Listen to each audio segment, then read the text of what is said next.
Hello दोस्तों, welcome to the online classes. Myself Mohammad Adnan.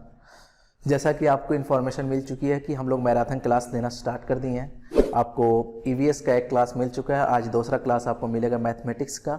और marathon में मैंने पहले दिन बताया था कि हम लोग इंट्रोडक्शन में मैंने ये बात बताई थी कि एक दिन में सारे टॉपिक को नहीं ख़त्म करेंगे, इसको 4 से 5 दिन तक लेके चलेंगे। टॉपिक ज़्यादा है, उसको एक बार में नहीं ख़त्म किया जा सकता, तो एक एक घंटे 2-2 घंटे की वीडियो आपको मिलती रहेगी।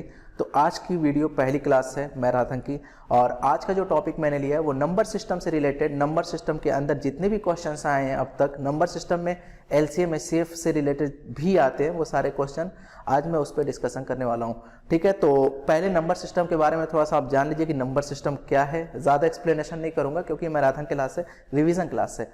नंबर सिस्टम, जो नंबर हम प्रयोग में लाते हैं वो नंबर सिस्टम में होता है, पहली चीज़। और दूसरी चीज़, इसमें जो चीज़ें यूज़ करने वाली हैं, एक प्राकृतिक संख्या, एक पूर्ण संख्या है, एक नेचुरल नंबर है और एक होल नंबर है। प्राकृतिक संख्या की शुरुआत हमेशा 1 से होती है, नेचुरल नंबर की शुरुआत हमेशा 1 से होती है। पूर्ण संख्या यानी कि होल नंबर जो होता है उसकी शुरुआत आपकी 0 से होती है। ठीक, अब इसके आगे की बात करते हैं कि जैसे इसमें सम संख्या, विषम संख्या, ये सब आप लोग जानते हैं कि सम क्या होती है, विषम क्या होती है, ऑड, इवन। और उसके साथ साथ एक आती है आपकी अभाज्य संख्या। तो अभाज्य संख्या से रिलेटेड क्वेश्चन पूछा जा चुका है, पूछा जाने की उम्मीद भी है कि अभाज्य संख्या की आपकी शुरुआत जो होती है वो 2 से होती है। सबसे छोटी अभाज्य संख्या क्या है? फैक्ट मैं बता रहा हूँ, सिर्फ बहुत बेसिक चीजें नहीं बता रहा हूँ। सबसे छोटी अभाज्य संख्या कौन सी होती है? 2।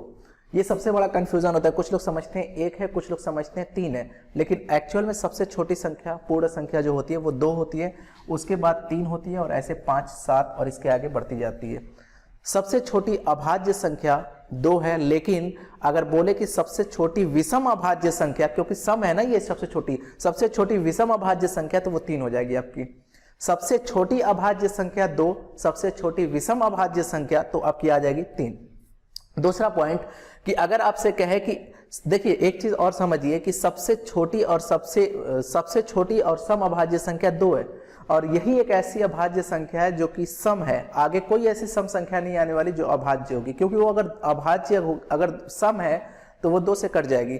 तो 2 अभाज्य संख्या होगी सबसे छोटी विषम अभाज्य 3 हो गई। दूसरा पॉइंट, सबसे छोटी भाज्य पूछा जाता है। सबसे छोटी भाज्य संख्या आपकी डायरेक्ट 4 होगी। 1, 2, 3, 4 ये सब कोई नहीं करता ना। सबसे छोटी भाज्य संख्या क्या होगी? 4 होगी। लेकिन सबसे छोटी अगर भाज्य विषम संख्या पूछे तो वो आपकी 9 होगी, क्योंकि आप देखो 3, 5, 7 कुछ नहीं करता है किसी से, तो डायरेक्ट 9 होगी। मैं क्या बताया हूं आपको? सबसे छोटी भाज्य संख्या 2, सबसे छोटी विषम अभाज्य संख्या 3, यही एक सम संख्या है जो अभाज्य संख्या है। सबसे छोटी भाज्य संख्या 4, सबसे छोटी विषम भाज्य संख्या क्या हो जाएगी? 9। और दूसरा पॉइंट, 1 से लेकर 50 के बीच में 15 अभाज्य संख्याएं, और 1 से लेकर 50 के बीच में 15 अभाज्य संख्याएं, और 50 से लेकर 100 के बीच में 10 अभाज्य संख्याएं। तो 1 से लेकर 100 के बीच में टोटल 25 अभाज्य संख्याएं। यहां से चीजें निकल सकती हैं। दूसरा पॉइंट यहां से ये निकलते हैं, जैसे आपको ये बात पता होगी कि संख्या रेखा प्रदर्शित कैसे करते हैं। संख्या रेखा कुछ ऐसे प्रदर्शित करते हैं ना, यहाँ पे आपका होता है 0, और यहाँ पे होता है पॉजिटिव का 1, यहाँ पे होता है पॉजिटिव का 2, और यहाँ पे होता है पॉजिटिव का 3, और इस तरीके से आगे इनफाइनाइट तक। इधर का नेगेटिव का 1, इधर नेगेटिव का 2, इधर नेगेटिव का 3, और इस तरीके से आगे चलते चलते माइनस इनफाइनाइट तक होता है। तो यहाँ पे समझे बात को, ये जितनी भी संख्याएं आपने लिखी है, ये जितनी भी संख्याएं लिखी है, आप देखो एक तरफ आपने पॉजिटिव लिखा और एक तरफ नेगेटिव लिखा। उसके साथ साथ आपने कहा 0 जो संख्या है, ना ही वो पॉजिटिव है ना ही ये नेगेटिव है। सबसे इंपॉर्टेंट बात कि 0 ना पॉजिटिव संख्या है, ना ही सकारात्मक है, और ना ही नकारात्मक संख्या है। 1, 2, 3 पॉजिटिव इधर लिखा, -1, -2 इधर लिखा। संख्या रेखा पर अगर मैं बात करूं कि सबसे छोटी अभाज्य संख्या तो आपने कहा 2, लेकिन मैंने इसके साथ साथ ये नहीं बोला कि वो पॉजिटिव है। जब नहीं बोला तो वो पॉजिटिव ही है, लेकिन अगर क्वेश्चन एग्जामिनेशन में पूछ दे कि सबसे बड़ी, ध्यान दीजिएगा यहां पे फिर से कहता हूं कि सबसे छोटी भाज्य संख्या तो आपने कहा 2, लेकिन अगर मैं कहूं सबसे बड़ी अभाज्य संख्या क्या होगी, तो आप बोलोगे इनफाइनाइट होगी, अनंत होगी। यहां पे अगर कहो कि सबसे बड़ी अभाज्य संख्या, सबसे बड़ी, ध्यान दीजिएगा, सबसे बड़ी अभाज्य संख्या, तो वो आपकी -2 होगी, ना कि माइनस का इनफाइनाइट। नेगेटिव में हमेशा करीब वाली आपकी सबसे बड़ी होगी और सबसे छोटी होगी माइनस का इनफाइनाइट। सबसे बड़ी अभाज्य संख्या कौन सी हो जाएगी, माइनस का 2 ऋणात्मक, और विषम अभाज्य संख्या सबसे बड़ी तो माइनस का 3। यहां से ये बात समझ लीजिएगा, ठीक है। तो भाज्य अभाज्य के बारे में मैंने बताया कि भाई वो सबसे छोटी और सबसे बड़ी अभाज्य कौन सी होती है और 1 से 50 के बीच में कितना होता है, सारी अभाज्य संख्याओं को मैंने यहाँ पे बता दिया कि ऐसे ऐसे होता है, ठीक। अब थोड़ा सा आगे बढ़ते हैं, अब क्वेश्चन के फॉर्मेट पे आने की कोशिश करते हैं। जैसे भिन्न के बारे में भी आपको पता होगा ना कि जैसे भिन्न का मतलब क्या हुआ, जिसको P/Q के फॉर्म में लिखा जा सके but Q is not equal to 0, जिसको P/Q के फॉर्म में लिखा जा सके। जैसे आप कहते हो 1/2 एक भिन्न है, 2/1 भी एक भिन्न है, दो लिखोगे तो एक भिन्न है, 2/1 कह सकते हो, 4/5 एक भिन्न है, लेकिन अगर मैं कहूँ 5/0 तो आप कहोगे ये एक भिन्न नहीं है, क्योंकि नीचे वाला 0 नहीं होना चाहिए, नीचे वाला कुछ भी हो जाए 0 नहीं होना चाहिए। 0 नहीं हुआ तो आपका वो हो गया आपका भिन्न। अगर 0 यहाँ पे हो गया, यहाँ पे 0 हो गया तो ये भिन्न नहीं है, अगर नहीं हुआ तभी ये भिन्न है। भिन्न के बारे में भी कॉन्सेप्ट क्लियर कर लिए। इसमें आरोही और अवरोही भी आता है, वो बताएंगे आपको, लेकिन मैं चाहता हूं पहले क्वेश्चन पे आ जाते हैं। क्वेश्चन किस हिसाब से आपका भिन्न से रिलेटेड या संख्या से रिलेटेड पूछता है।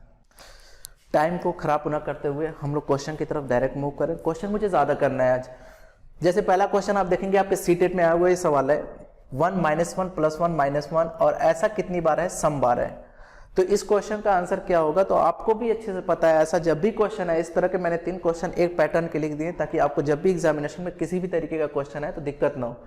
जैसे आप देखेंगे ये कितनी बार है, सम बार, मतलब एक सम बार है, एक इवेंट टाइम है। तो आपको भी ये चीज पता है कि सारी संख्याएं सेम है और सेम होने की वजह से ये चीज कैंसिल आउट हो जाएगी, एक में से एक चला जाएगा, कैंसिल आउट 0 हो जाएगा, ये 0 हो जाएगा, ये 0 हो जाएगा। और ऐसे जितने भी सेट आएंगे, ऐसे जितने भी समूह बनेंगे दो के, हर चीज आपस में कट हो जाएगी, 0 आंसर बनाएगी। और ऐसा ये बोल भी रहा है कि ऐसा कितनी बार है, सम बार है। सम बार का मतलब समूह बनाएगा, पेयर बनाएगा, और पेयर बनाने की वजह से सारी चीजें कटने की वजह से आंसर क्या आ जाएगा, 0, जब सारी संख्या सेम हो तो। दूसरी कंडीशन बनती है कि क्वेश्चन ऐसा ही होगा, हो सकता है कि ये ना बोल के ये क्या बोल सकता है कि ये संख्या क्या है, एक विषम संख्या है। इसका मतलब ये हुआ कि पेयर बनेंगे और एक बच जाएगा, विषम संख्या में हमेशा एक बचेगा। और इसका आंसर जब कभी भी आपको देना होगा तो आप कहेंगे जिस संख्या से, डायरेक्ट बात ये बता रहा हूं आपको, कॉन्सेप्ट पे ना ले जाके, कि जिस संख्या से आप शुरुआत करते हो अगर संख्या विषम है ना तो आंसर वही होगा। जिस संख्या से आप शुरुआत करते हो अगर आपकी विषम संख्या है, विषम बार संख्या है, विषम संख्या नहीं विषम बार आई है अगर ये संख्या, तो आंसर वही होगा जिस चीज से आपका क्वेश्चन शुरू होता है। फॉर एग्जाम्पल ये क्वेश्चन -1 से शुरू हुआ होता और संख्या विषम होती तो इसका आंसर क्या होता, -1। अगर 1 से शुरू हुआ तो इसका आंसर क्या होगा, 1। अगर 2 से स्टार्ट होता, संख्या विषम होती तो इसका आंसर 2 होता। अगर -2 से शुरू होता, इसका आंसर संख्या विषम होती तो इसका आंसर -2 होता। बात समझ में आ गई। लेकिन संख्या अगर सम है, प्लस माइनस चल रहा है आगे, तो इसका आंसर हमेशा क्या होगा, 0 होगा। पैटर्न को देख लीजिए। दूसरा क्वेश्चन आप नहीं काट सकते, अगर चाहोगे तो भी नहीं काट सकते हो। सवाल क्या है कि सारी संख्याएं सेम नहीं है। आप देखो यहाँ पे, तो आप कहेंगे कि ऐसे क्वेश्चन में 2 तरीके से, एक तो आप सारे विषम संख्या को एक बार ले लो, सारे विषम संख्या आप देखो पॉजिटिव में है और सारी सम संख्याएं किसमें है, नेगेटिव में है। तो 1 + 3 + 5 + 7 इस तरीके से कर सकते हो, और दूसरे ब्रैकेट में माइनस कॉमन लेके 2 + 4 + 6 + 8 इस तरीके से कर सकते हो। दोनों प्राकृतिक संख्याओं का योग निकालोगे, क्वेश्चन का आंसर आएगा, कोई मतलब नहीं है। आप भी देखो कि सेट बन रहा है, देखो 100 है ना, यानी 100 बार है तो मतलब संख्या सम बार है। अगर 2-2 का सेट बनाऊं तो आप कहेंगे इसमें से ये घटेगा तो इसका आंसर कितनी आएगा, -1 आएगा। इसमें भी आप ध्यान से देखोगे तो इसका आंसर कितना आएगा, -1 आएगा। बड़े में से छोटा घटता है और जिसका चिन्ह होता है बड़े में उसी की मान्यता होती है। माइनस का चिन्ह था, माइनस का गया। और ऐसे ही जितने भी सेट बनेंगे सबका आंसर माइनस आएगा, और ऐसे ही जितने भी सेट बनेंगे सबका आंसर कितना आएगा, -1। आपने कहा संख्या 100 थी तो सेट जो बनेंगे, जो समूह बनेंगे वो कितने बनेंगे, 50 के बनेंगे, क्योंकि 2-2 मिला के एक सेट बन रहा है। तो -1 -1 -1 -1 -1 50 बार होगा, तो -1 50 बार जोड़ोगे तो -50 आंसर होगा। या इस बात को ऐसे भी कह सकते हो, -1 50 बार है तो इसका आंसर क्या हो जाएगा, -50। क्वेश्चन नंबर 3 में देखें, कुछ इसी तरीके का आपका -1 से शुरुआत हो रहा है, +2 -3 +4 और इस तरीके से क्वेश्चन आगे जा रहा है।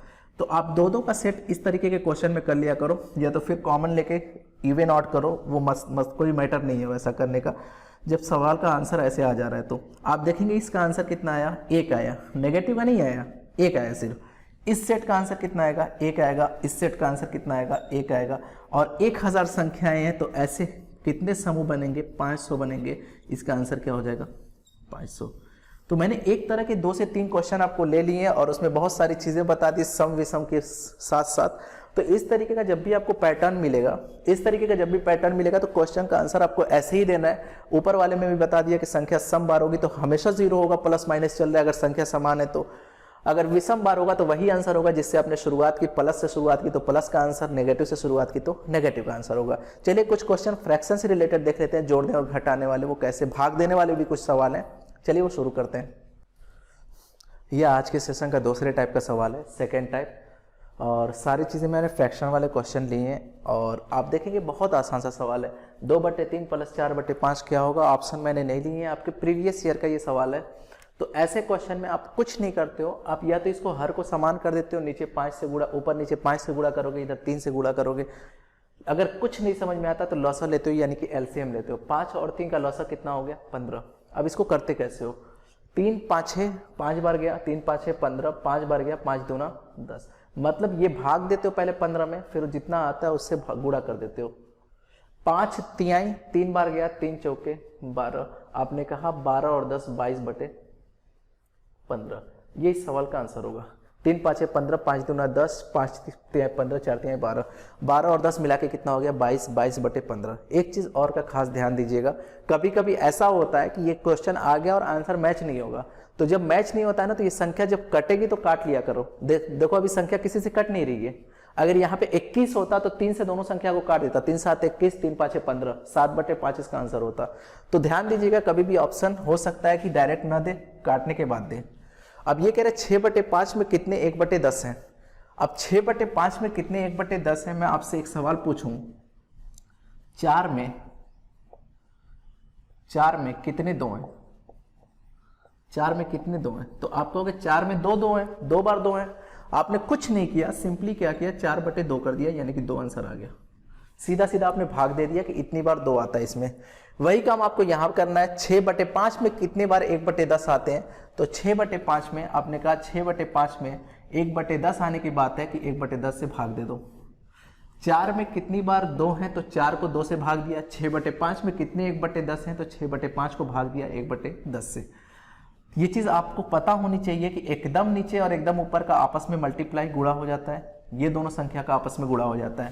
तो एकदम नीचे एकदम ऊपर का होगा तो 6 × 10 होगा और नीचे 5 × 1 होगा, है ना। 10 ऊपर चला गया, 5 दूना 10, 6 दूना 12। तो इसका आंसर क्या होगा? 12। 6/5 में 12 बार 1/10 आएंगे। क्वेश्चन नंबर 2 भी ऐसा ही है। 3 1/2 में कितने 1/8 हैं? तो आप कहना कि 1/2 में कितने 1/8 हैं? भाग दे दो 1/8 से। क्या होगा? 1 × 8 होगा, 2 × 1 होगा, 2 चौके 8। 1 का कोई मतलब नहीं, इसलिए मैं इसको इग्नोर कर रहा हूँ। 1/2 में 4 बार 1/8 है। ये सवाल देखेंगे आप कि सवाल सेम है, कुछ अलग नहीं है, लैंग्वेज का फर्क है। 1/16 किलोग्राम चीनी से 3 से ही 1/4 किलोग्राम कितने पैकेट बनाए जा सकते हैं? कहने का मतलब यह है कि 1/16 किलोग्राम चीनी से, आप इसको सही कर लो, 13/4 हो जाएगा। जानते हो ना आप कैसे करते हैं? 4 3 12 और 1 13/4। कहने का मतलब ये 1/16 में कितने 13/4 है। हालांकि ये क्वेश्चन जो आया हुआ था ये मैंने अभी प्रीवियस ईयर के पेपर से लिया है, प्रीवियस ईयर जो बुक आती है उससे लिया। मुझे लगता है उस क्वेश्चन में थोड़ी सी एरर कर दिया है, लेकिन जो सीटेट में जो सवाल आया था वो मैं लूंगा अभी। लेकिन ये सवाल अगर मैं करूं तो मैं ये कहूंगा, यहाँ पे कर रहा हूँ, 1/16 में कितने 13/4 है? तो 13/4। तो आप कहेंगे 1 × 4 बटे में 16 × 13। 4 से काटेंगे 4 बार जाएगा तो 1 बटे कितना हो जाएगा? 52। तो ये जो इसका आंसर आएगा ना, वो असल में 1/52 पैकेट बनाए जा सकते हैं। आप इस चीज का दे सकते हैं। आप खुद सोचें, 1/16 किलोग्राम, आप खुद देखें कि 1 किलोग्राम के बराबर भी नहीं है, 1 किलोग्राम से बहुत कम है, और ये 3 किलोग्राम से थोड़ा सा ज्यादा है, 4 3 12। तो 1 किलोग्राम से 3 किलोग्राम कैसे बनाया जा सकता है? नहीं बनाया जा सकता, लेकिन कुछ बनाया जा सकता है, 1/52 बनाया जा सकता है।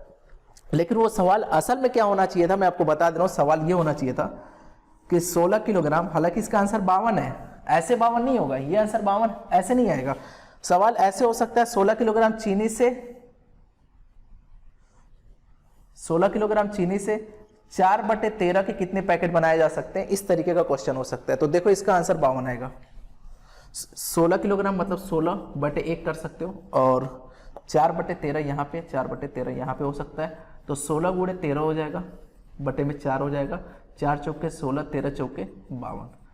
ये आंसर इस क्वेश्चन का, अगर ये क्वेश्चन हुआ तो ये आंसर 52 किलोग्राम होगा, लेकिन अगर पहले वाला सवाल हुआ तो वो 1/52 होगा। दोनों के फर्क को समझो। अपना कॉन्सेप्ट तो हम खराब नहीं करेंगे ना आंसर लाने के लिए कि आंसर नीचे 52 आ गया तो हो गया, नहीं। 1 किलोग्राम पहली बात तो ये था नहीं, उसमें से 3 किलोग्राम के कैसे बनाओगे? तो ठीक है, पहले क्वेश्चन का आंसर 1/52 होगा पैकेट, और दूसरे का होगा 52, किलोग्राम नहीं होगा, 52 पैकेट बनाए जा सकते हैं दूसरे क्वेश्चन का आंसर, जो कि दूसरा सही है क्योंकि 52 को आंसर माना था। तो उसका आंसर क्या होगा, क्वेश्चन क्या होगा, 16 किलोग्राम चीनी से होगा।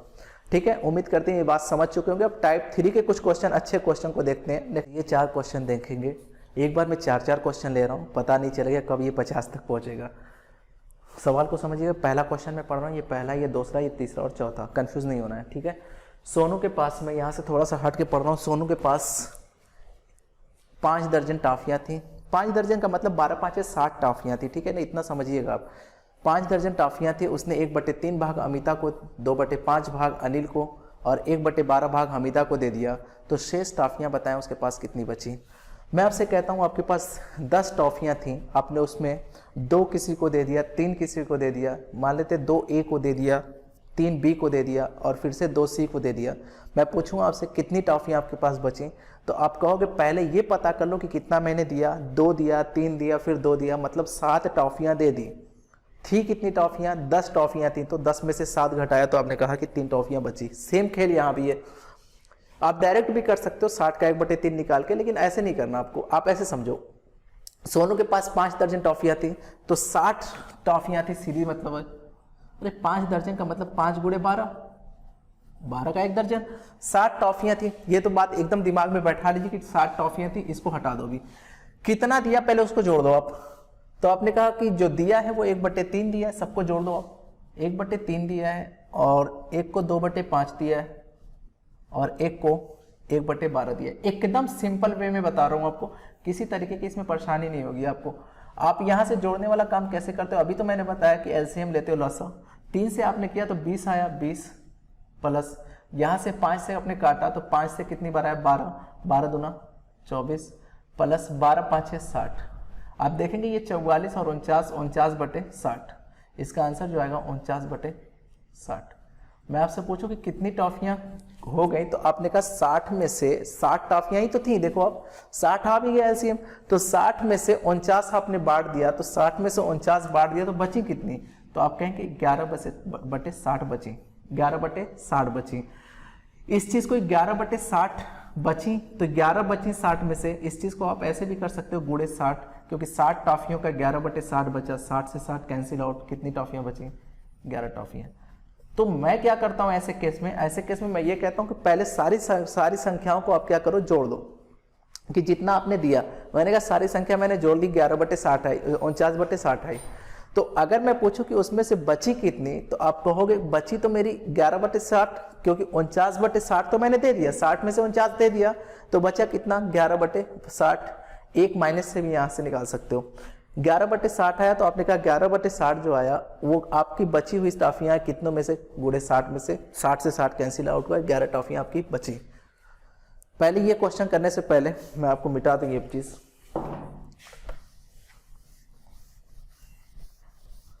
चलो इतने से हो जाएगा अपना ना। किसी पिज्जा का 1/4 भाग रेनू ने खा लिया। पिज्जा का 1/4 भाग मतलब एक पिज्जा था, उसके 4 ही भाग थे।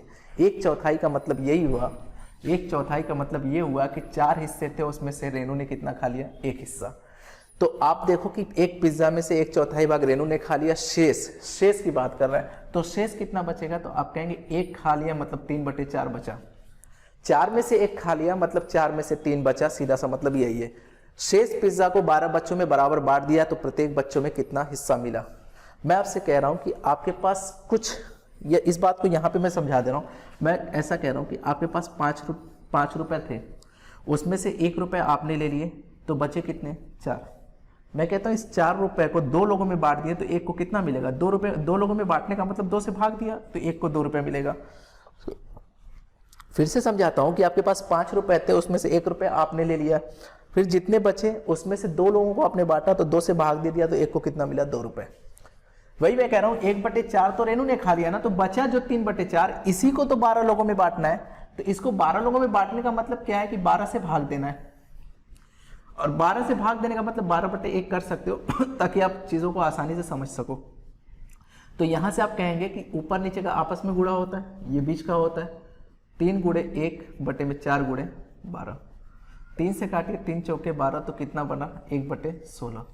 तो प्रत्येक बच्चे को कितना हिस्सा मिला, 1/16 हिस्सा मिला, जो कि ऑप्शन आपके एग्जामिनेशन में था। कुछ नहीं करना था, शेष को भाग दे देना था, जितना शेष बचा उसका भाग दे देना है, कितने बच्चों में करना है। 4 और 2/3 समकोणों की डिग्रियां की संख्या कितनी है? 4 और 2/3। सबसे पहले आपको यह बता दें कि समकोण क्या होता है। जब कभी भी समकोण, देखिए ये कई बार क्वेश्चन आ चुका है, सीरियसली लीजिएगा इस क्वेश्चन को। क्वेश्चन बहुत आसान है, लेकिन इस क्वेश्चन को सीरियसली लीजिएगा। समकोण जहां भी आए ना तो इसका मतलब 90 डिग्री है। जहां भी समकोण की बात आए तो आपका मतलब यह है कि 90 डिग्री। मैं कह रहा हूं कि एक समकोण का मतलब 90 डिग्री होता है, 2 समकोण का मतलब कितना होगा 180 डिग्री होगा, क्योंकि 2 बार 90 90। 3 कोण समकोण का मतलब 270 होगा। मतलब कहने का मतलब है जितने समकोण होंगे उतने से आप गुणा कर देते हो। एक होते हैं तो 1 से गुणा करते हो, 90 × 1 मतलब 90, 90 × 2 180, 90 × 3 270। अगर मैं कहता हूं आधा समकोण है तो 90 × 1/2 आधे से करोगे 45 डिग्री आएगा। आप सवाल पढ़ो, गुणा ही करना है, कुछ नहीं करना है। 4 और 2/3 समकोणों में डिग्रियों की संख्या कह रहा है कि 4 और 2/3। 4 और 2/3 का मतलब क्या है? 4 और 2/3। इसी को 90 से गुणा करना है, इसको 90 से गुणा करना है, लेकिन पहले इसको सही बटे में बनाओ। 4×3 12 और 2 14, 14/3 को गुणा किससे करना है? 90 से। आपने गुणा कर दिया, 3 से ये काटोगे तो 3 से 30 बार जाएगा। आंसर कितना बना है? 420 डिग्रियों के बराबर है। कुछ नहीं करना होता ऐसे क्वेश्चन में, जितना समकोण पूछे उतने से गुणा कर दो। जैसे इसी का देख लो, 4 और 1/3 बोला है ना, तो आप अच्छे से समझ चुके हो कि 4 और 1/3 का मतलब ये होगा कि 4 से 1/3। इसको 90 से गुणा करना है, पहले सही बटे बनाओ। 4×3 12 और 1 13/3 को गुणा कर दो किससे? चूंकि समकोण है तो 90 से 30 आएगा। 13×3 39, 390 डिग्री के बराबर है। बहुत आसान क्वेश्चन होता है। जब कभी भी समकोण वाला है ना तो आपको सीधा सीधा 90 से गुणा कर देना है, जितने डिग्री का पूछे। अगर यहाँ पे बोलता, मान लो सपोज कर लेता हूँ 5 से ही 2/4, 2/4 नहीं बोल सकता, 5 से ही 2/4, 4 नहीं 5 से ही 2/7 कर लो। में कितने समकोण है तो आप इसको पहले सही करोगे। 7 5 35 2 37, 37/7 गुणे 90 कर लोगे, ये आंसर आ जाएगा। तो इस तरीके से क्वेश्चन आएगा, और जो भी इससे कैलकुलेशन से आंसर आएगा वही आपका ऑप्शन मिलेगा। हो सकता है कि पूरी तरीके से न कटे, जैसे ये संख्या काटने वाली मैंने नहीं ली है तो इसका आंसर बटे में आ जाएगा डिग्री के, कोई बड़ी बात थोड़ी है इसमें। तो इस तरीके के क्वेश्चन आप देख लीजिए, जब कभी भी मिलते हैं तो बहुत आसान सवाल होते हैं, बहुत बड़ी बात इसमें नहीं है।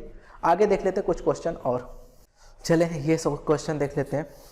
मैं काफ़ी स्पीड में चल रहा हूँ, मैं जानता हूँ आपके पास भी समय बहुत कम है, एग्जाम बहुत करीब है, तो इसी वजह से मैं चाह रहा हूँ कम समय में कैसे ज़्यादा से ज़्यादा क्वेश्चन दे दूँ। और आप ध्यान से ज़रा क्वेश्चन को देखो कि हर क्वेश्चन मैंने एक पैटर्न के हर तरह के क्वेश्चन ले लिए, मतलब एक पैटर्न के एक बार में क्वेश्चन ले रहा हूँ, ताकि हर चीज़ एक पैटर्न की एक पास आपके साथ आ सके। इधर उधर क्वेश्चन करूँगा आप खुद कन्फ्यूज होंगे।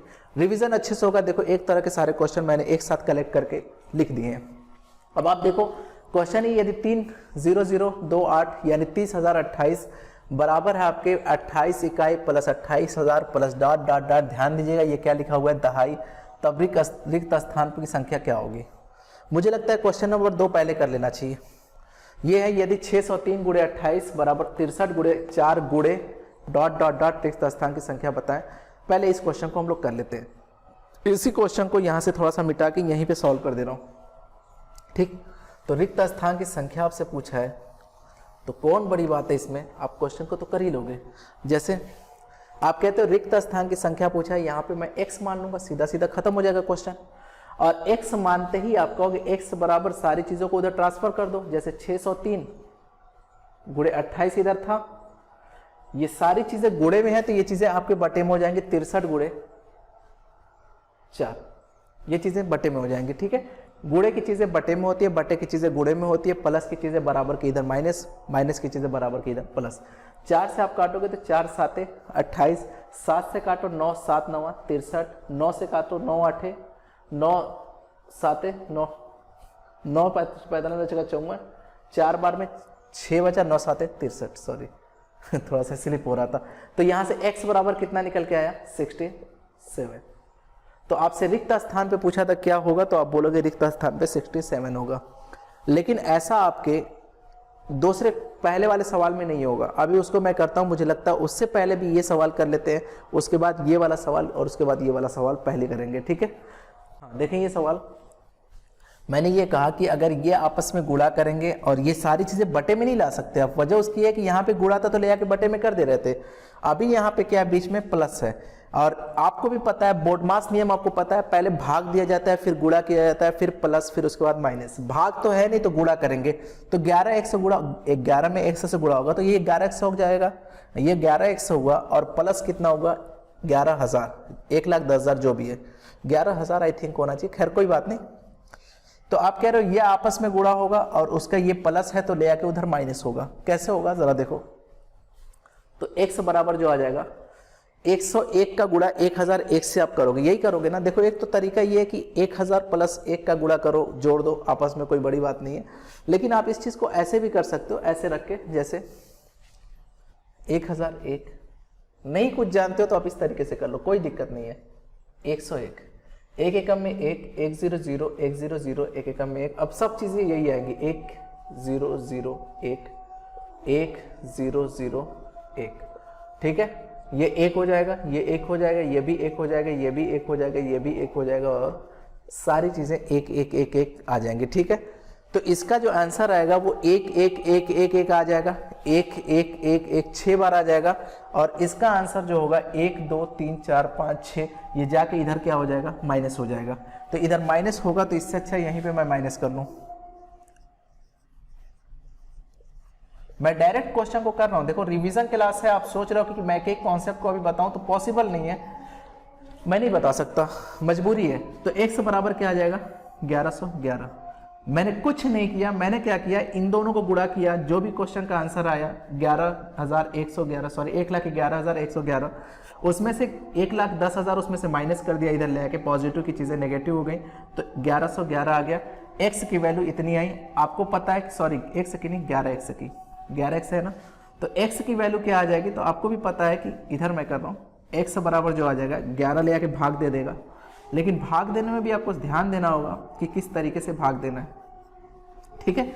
देखो यहाँ पे आंसर निकालना गलत हो सकता है आपका, 11 कम में 11, आप ऐसे ही कहोगे, आपको नहीं समझ में आता तो आप इस तरीके से भाग दे देना, कोई दिक्कत नहीं। 11 कम में 11, तो उसके बाद आप कह रहे हो कि नहीं जा रहा है, नहीं जाता है तो आप 0 लगाते हो ना, नहीं जाता है तो आप 0 लगाते हो, फिर उसके बाद 11 बनता है तो 11 कम में 11, तो x की वैल्यू कितनी आ जाएगी 101।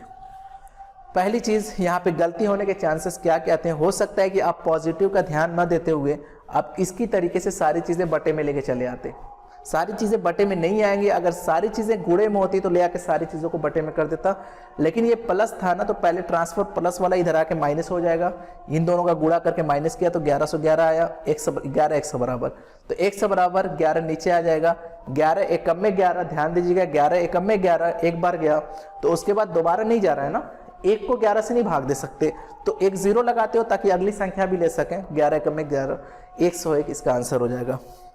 क्वेश्चन नंबर 4 है ना यहाँ पे, तो 4 का आंसर कैसे होगा आप देखो, रिक्त स्थानों की संख्या आपसे पूछा है, ऑप्शन नहीं रख रहा हूं, आप क्वेश्चन को समझो। यहाँ पे अगर x की वैल्यू यहाँ पे रिक्त स्थान की संख्या x रख लो तो आप ये कहेंगे कि ये 11,012 प्लस x और यहाँ पे 112 इकाई 12,000। यहाँ पे एक चीज दिक्कत होती है ज्यादातर बच्चों को, जैसे मैं ये चीज यहाँ पे समझा दे रहा हूं आपको, दिख रहा है ना सभी को। तो यहां से आप देखेंगे कि अगर मैं आपसे एक चीज कहूं कि 5 इकाई, अगर यहां पे कहूं 5 इकाई, इसका मतलब ये हुआ कि 5 का 1 में गुणा होगा मतलब 5, ठीक है। अगर मैं कहूं 5 दहाई,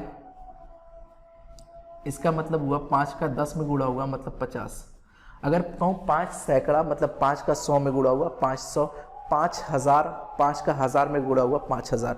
अब आप देखो कि अगर ये कहूं कि 112 इकाई है, संख्या इसके पहले संख्या लिख दे रहा था ना, इसके पहले संख्या लिख दे रहा था, अभी आपके सामने इकाई और दहाई की बात कर रहा है।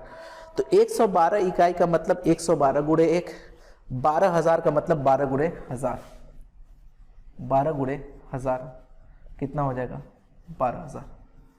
और एक संख्या उसमें और है 112 इकाई, यानी 112 गुणे 1 मतलब 112। ये 2, ये 1, ये 1, ये 2, ये 1, तो 12,112। तो 12,112 इसकी वैल्यू है ना। आप ये मत कहिएगा कि 112 प्लस 12 124 होगा, नहीं, 112 इकाई है ये, और ये 12,000 है। तो 12,000 का मतलब 12,000 और 112 का मतलब 112, तो 12,112, 12,112 ये बराबर हो जाएगा। ध्यान दीजिएगा, ये गुणा होता तो ले आके भाग लगा सकता था, लेकिन गुणा नहीं है, प्लस है, तो ये हो जाएगा 11,012 और ये प्लस का x, और x बराबर क्या आएगा, तो आपको पता है कि ये प्लस है तो ले आके इधर नेगेटिव हो जाएगा ना, तो ये हो जाएगा 12,112 माइनस 11,012। तो x बराबर क्या आएगा, तो आपको घटा लो, कौन सी बड़ी बात है, 12,111 था ना, 112 था ना, 11,012 उसमें से घटा दो, इसमें से घटा लो, सीधा सीधा आंसर आ जाएगा। अगर डायरेक्ट नहीं करना चाहते तो इस तरीके से मैं आपको बेसिक तरीके से समझा रहा हूँ, बाकी अगर आपकी ख्वाहिश है तो आप डायरेक्ट का क्वेश्चन को कर सकते हो। 0 0 1 सॉरी 2 में से 1 जाएगा 1, बातों में, तो x की वैल्यू कितनी आ जाएगी 1100। उम्मीद करते हैं ये बातें तो आप समझ चुके होंगे, बातें उतनी मुश्किल नहीं थी, बातें आप समझ चुके होंगे। लेकिन पहला जो क्वेश्चन मैंने छोड़ा है ना, पहला क्वेश्चन और क्वेश्चन की तरह नहीं है कि हर रिक्त स्थान पे आप x ही मान लो और क्वेश्चन का आंसर आ जाएगा, ऐसा नहीं है। वहां पे रिक्त स्थान के साथ साथ यहाँ पे दहाई लिखा है, जैसे यहाँ पे लिखा था ना 112 इकाई, तो यहाँ पे कोई संख्या है और उसका दहाई है ये, ठीक है ना, तो डायरेक्ट मैं x नहीं मान सकता। उस संख्या को कैसे करेंगे, रुको मैं ये चीज पहले बोर्ड साफ कर लूँ यहाँ का। देखो क्वेश्चन क्या था, इतना मैंने मिटाया, इतने में क्वेश्चन हो जाएगा। यदि 30,028 बराबर 28 इकाई plus 28,000 plus dot dot dot dot, ये रिक्त स्थान की जगह यहाँ पे फिर दहाई नहीं लिखता, तो यहाँ पे मैं x मान लेता और क्वेश्चन का आंसर जैसे करता आ रहा था पहले वैसे ही कर देता। लेकिन प्रॉब्लम क्या हुई कि आपसे ये कह रहा है ना कि ये जो x मानोगे ना, ये दहाई में होना चाहिए।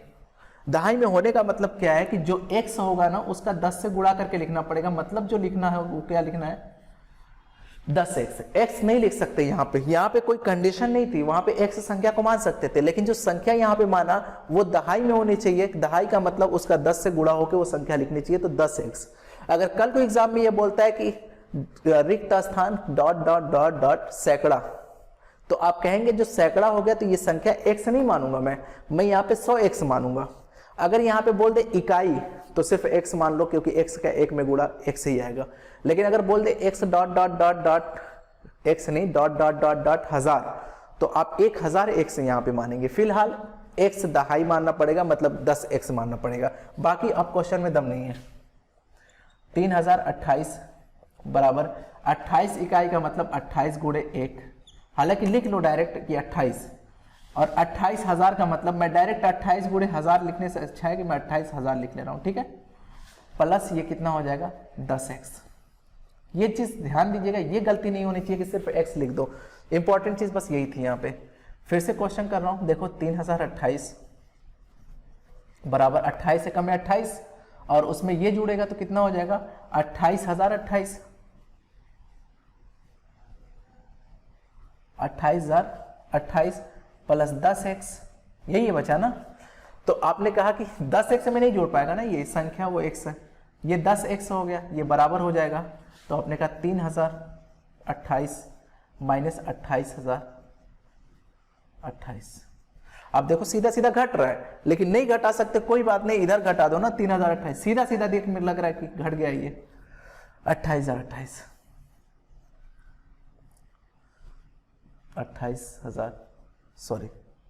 28,028, ये जीरो होगा नहीं होगा ना, ठीक है, मैं गलती कर रहा हूँ बार बार, यहाँ पे जीरो नहीं होगा, देख लो आप 28,028 ऐसे ही लिखा है, तो ये 2828 नहीं हो जाएगा, वो 28,028 कुछ इस तरीके से लिखेगा, ठीक है। माइनस कर दो 0 0 0, और ये हो जाएगा आपका 10 में से 8 जाएगा 2, तो आंसर कितना बना है 2000। सॉरी ये एक चीज़ गलती मैं कर रहा था, 2 0 लगा रहा था। तो 10 x बराबर कितना आ जाएगा 2000, जहाँ से x की वैल्यू कितनी आ जाएगी 2000, चलो बटे में 10, x की वैल्यू कितनी आ जाएगी 200। तो सवाल तो बिल्कुल पिछले सवाल की तरह था, लेकिन फर्क क्या था इस सवाल में कि आपके जो रिक्त स्थान दिया था ना, वहाँ के आगे कुछ एक सेंटेंस लिख दिया था, दहाई, सैकड़ा, हजार, कुछ लिख देगा, तो आपको डायरेक्ट एक्स नहीं मानना है। बस इतनी बातें आपको ध्यान रखनी है। चले कुछ क्वेश्चन और इससे रिलेटेड कर लेते हैं। पहले अगेन 5 सवाल, 4 सवाल, 4 करके मुझे लग रहा है 5वां छठा सेट है ये, तो 24, मुझे लग रहा है 24 28 क्वेश्चन करीब हो जाएंगे ये करके। 10,000 प्लस 10, 100 प्लस 10, दहाई बराबर किसके है? तो अभी मैंने आपको तरीका बताया इस तरीके के क्वेश्चन करने का। तो आपने कहा 10,000 का मतलब ये हुआ कि 10 गुणे 1000 मतलब 10,000 हो गया। आप इस चीज़ को डायरेक्ट भी कर सकते हो कि 10,000 डायरेक्ट, और 10 100 का मतलब क्या हुआ कि 10 गुणे 100 यानी कि 1000, सॉरी 1000। और 10 दहाई का मतलब क्या हुआ 10 गुणे 10, अभी मैंने आपको बताया था पिछली कुछ क्वेश्चन पहले। 10 दहाई का मतलब 10 गुणे 10 मतलब 100। आपसे पूछा है कि सभी का जोड़ क्या होगा, वजह यह है कि सब में प्लस लिखा हुआ है। तो यहाँ पे 0 है, यहाँ पे 0 है, ये 1 है, ये 1 है और ये 1 है। तो 11,100 इस सवाल का आंसर था। इस सवाल का ऑप्शन जो था 11,100। बहुत बड़ा क्वेश्चन नहीं है, बहुत बताने की जरूरत नहीं है। सवाल यह है कि गुणनफल इतने गुणे इतने में से कौन सी संख्या घटाई जाए ताकि ये वाली संख्या प्राप्त हो। अभी तक क्या क्वेश्चन कहता था कि संख्या इतने गुणे इतना बराबर इतने गुणे डॉट डॉट डॉट डॉट रिक्त स्थानों पे बताओ। अभी आपको ही इक्वेशन बनानी पड़ेगी। आपको कैसे इक्वेशन बनानी है देखो जरा, मैं यहां पे ये क्वेश्चन करता हूं। चलो जगह थोड़ी सी कम पड़ रही है, समझिएगा आप बात को। 1109 गुणे 505 में से कौन सी संख्या घटाई जाए। में से मान लेता हूं कि कोई संख्या घटाई जाए, मतलब 1 से घटाया जाए ताकि संख्या बराबर हो जाए, मतलब प्राप्त हो किसके 50 50 50। बस सवाल की इक्वेशन बन गई, क्वेश्चन खत्म है। लेकिन एक चीज आपको दिक्कत होगी। दिक्कत क्या होगी, ये आपस में आपको गुणा करना पड़ेगा। वजह उसकी ये है कि जब गुणा करोगे जो भी संख्या आएगी इधर जाके माइनस होगी वो संख्या। इतनी बातें बस आपको ध्यान रखनी है। तो गुणा कैसे करेंगे आप, ऐसे करेंगे। देखो सीटेट कभी आपसे नॉलेज नहीं जानना चाहता, वो हमेशा आपका ये जानना चाहता है कितना स्मार्टली आप काम करते हैं कोई भी। खैर कोई बात नहीं, मैं बेसिक तरीके से आपको समझा रहा हूँ। 5 9 45 के 5 हाथ में 4 4 ये हो जाएगा, 5 एकम में 5 5 एकम में 5, और इसी तरीके से ये 0 0 0 0 और ऐसे ही 5 4 5 5 ये गुणा करके संख्या ये आई। और इसको आप जोड़ते हो 5 4 0 5 4 9 1 10 5 और 1 6 56 56 0 0 45। इसका जो आंसर आया 56 0 0 45 माइनस का x बराबर हो जाएगा 50 50 50। समझ रहे हो ना बात को, बहुत आसान सी बात है। एक चीज़ ये समझो कि ये चीज़ पॉजिटिव में है ना, प्लस में है तो इधर जाके माइनस में होगी, समझे ना बात को। लेकिन ये चीज़ जो माइनस का x है, x है तो माइनस ही लगेगा। अगर प्लस होता तो लगाने की जरूरत ही नहीं थी अपने को।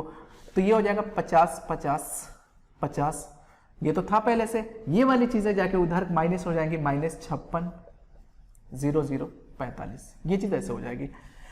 तो माइनस एक्स की जो वैल्यू आएगी, माइनस एक्स की जो वैल्यू आएगी, आपसे देखिए इसमें से ये नहीं घट रहा है ना, इसमें से ये घट रहा है। बड़े में से छोटा हमेशा घटता है, और बड़े में से छोटा घटाने में क्या होगा कि जिसका चिन्ह होता है, जो बड़ा होता है उसी के चिन्ह की वैल्यू होती है। तो आप घटाएंगे 56 0 0 45 में से 50 50 50, इस तरीके से 56 0 0 45 में से घटाएंगे आपके 50 50 50, इस तरीके से आप घटाएंगे। ये 5 हो जाएगा, ये 9 हो जाएगा, ठीक है ना। ये 9 हो जाएगा क्योंकि कैरी लिए थे, 9 हो जाएगा। और 9 में से 5 जाएगा 4 हो जाएगा, और ये 5 हो जाएगा क्योंकि एक कैरी लिए थे। तो आया कितना 54,995। तो माइनस एक्स की वैल्यू कितनी आ गई 54,995।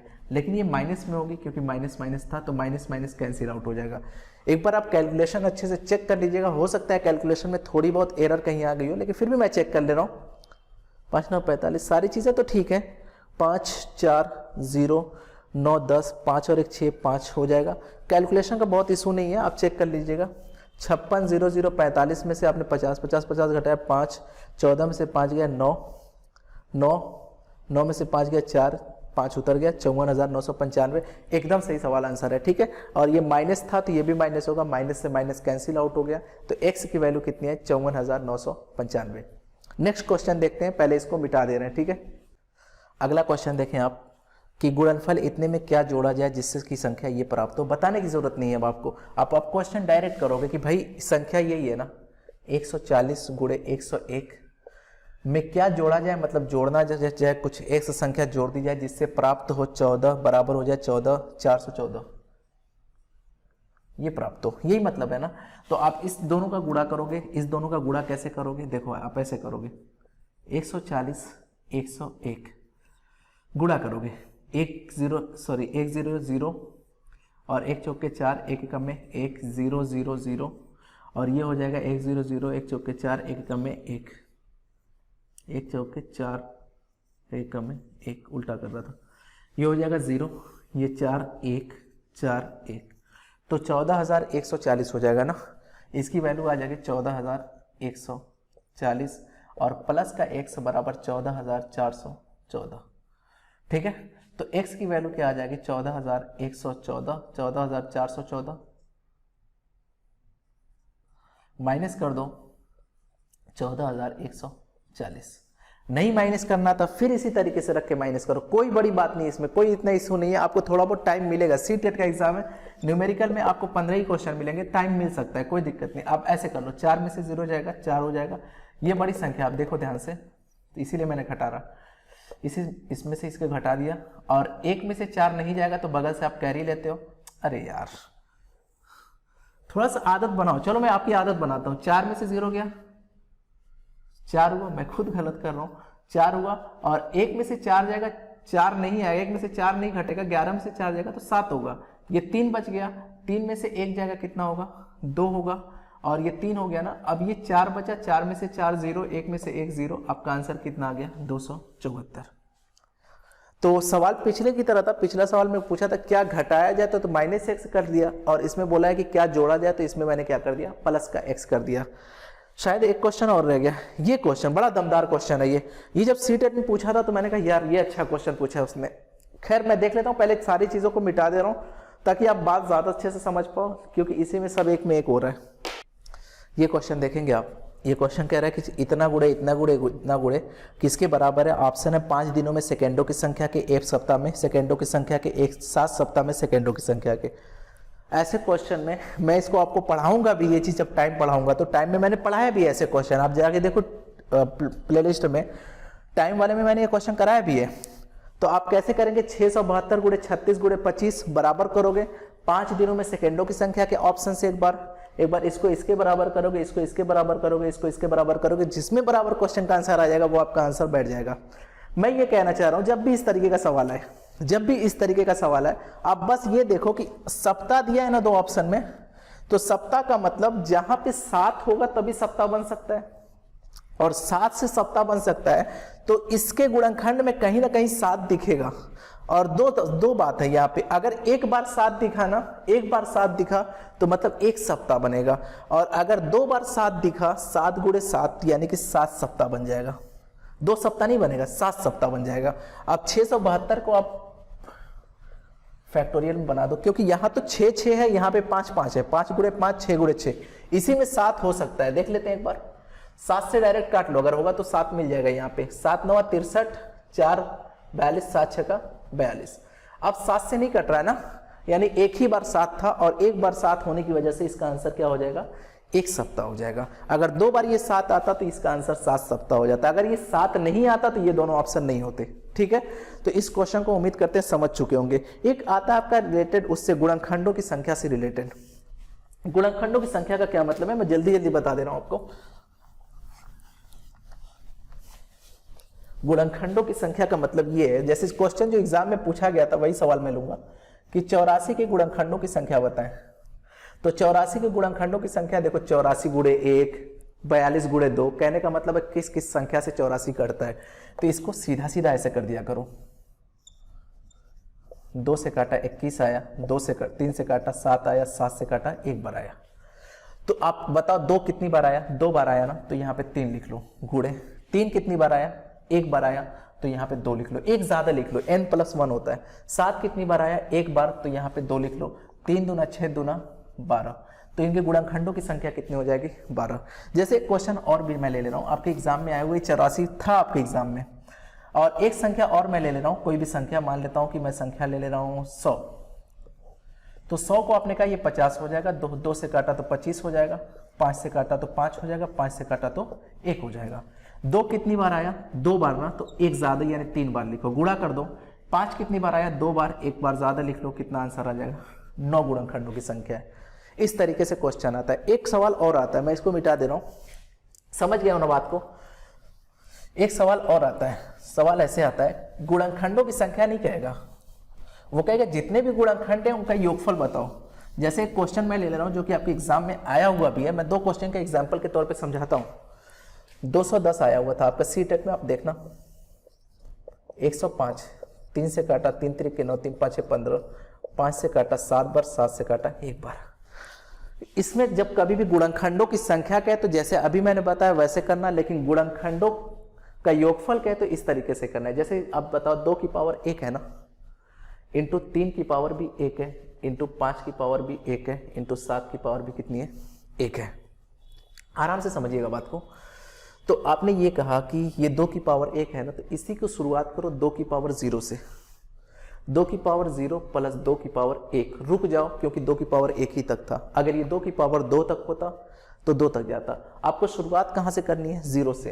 ये 3 की पावर 0 प्लस, सॉरी बीच में प्लस रहेगा, 3 की पावर 1 गुणे 5 की पावर 0 प्लस 5 की पावर 1 गुणे 7 की पावर 0 प्लस 7 की पावर 1। किसी की पावर 0 ना हमेशा आंसर 1 आएगा ना, 2 की पावर 3 की हमेशा 1 आएगा। 2 की पावर 1 मतलब 2, गुणा कर दो, इसका 1 आएगा और इसका 3 आएगा, और गुणा कर दो, इसका 1 आएगा, इसका 5 आएगा, गुणा कर दो, इसका 1 और इसका 7 आएगा। 2 और 1 3 गुणा 4 गुणा 6 गुणा 8, आपस में गुणा कर दो, आपका आंसर आ जाएगा। 4 3 12, 12 छक्का 72, 72 में 8 से गुणा करोगे, 8 दूना 16, और 1 8 7 56, 56 और 1 57, 576 इस सवाल का आंसर भी था। आप देखना प्रीवियस ईयर के क्वेश्चन में 210 पे क्वेश्चन आया हुआ है और इसका आंसर भी कितना था, 576। मैं एक क्वेश्चन और ले ले रहा हूँ योगफल पे। जैसे अगर कोई भी क्वेश्चन, जैसे 100 का ही मान ले रहा हूँ, तो आप 100 को करोगे 2 से 50, 2 से 25, 5 से 5, 5 से 1। आपने कहा 2 बार आया है, तो 2 की पावर 0 प्लस 2 की पावर 1 प्लस 2 की पावर 2 तक जाऊंगा क्योंकि 2 बार आया है, इंटू 5 की पावर 0 प्लस 5 की पावर 1 प्लस 5 की पावर 2। इस क्वेश्चन का कैलकुलेशन करूंगा, क्वेश्चन का आंसर आ जाएगा। बात समझ रहे हो ना क्या कहना चाह रहा हूं। तो इतने क्वेश्चन नंबर सिस्टम से मैंने लिए। हो सकता है अगले सेशन में कुछ क्वेश्चन मैं और भी नंबर सिस्टम से लूं, क्योंकि मैं नहीं चाहता कि कोई भी क्वेश्चन आपका नंबर सिस्टम से छूटे, या जो पोर्शन में पढ़ा दे रहा हूं, जो मैराथन में आजकल चल रहा है, उसमें किसी तरीके का क्वेश्चन ना छूटे। पेडागोजी भी लिया जाएगा और एग्जाम देने जाओगे आप खुद कहना कि ये सारी चीजें आपके एग्जाम में हूबहू उठ के करीब करीब आसपास आ गई है। तो चलिए ठीक है, आप बताइएगा ये सेशन कैसा लगा, कितना आपके लिए बेनिफिशियल था ये, और जो भी कमियां होंगी आप बता दीजिएगा, मैं उसको इम्प्रूव करने की कोशिश करूंगा। चलो इसको पढ़ो आप और लोगों के साथ शेयर करो कि ये मैराथन चल रहा है, और बहुत बहुत शुक्रिया आपका। चलें, थैंक यू।